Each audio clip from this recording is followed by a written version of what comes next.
Hello guys, welcome back to 1 Minute IT Shot. In this video, I'll show you how to quickly fix the annoying no internet connection error on TikTok. First, swipe down your control center and toggle airplane mode on. Wait 5 seconds, turn it off, and let your network refresh. If you are on Wi-Fi, try switching to mobile data or vice versa to rule out a bad connection. If that doesn't work, let's clear out corrupted app data. Head over to your iPhone settings, tap General, and select iPhone storage. Scroll down to TikTok, tap on it, and click Offload App. Confirm it, wait a second, and then tap Reinstall App. This pulls a fresh copy of TikTok without deleting any of your saved drafts or account logins. Still stuck?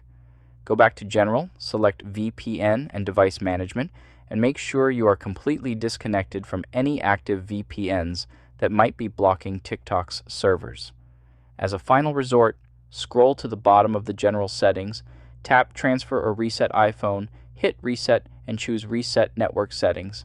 Enter your passcode, let your phone reboot, and open TikTok. It will connect perfectly, and that's it. If this video helped you out, please leave a like, subscribe to 1 Minute IT Shot, and I'll see you in the next one.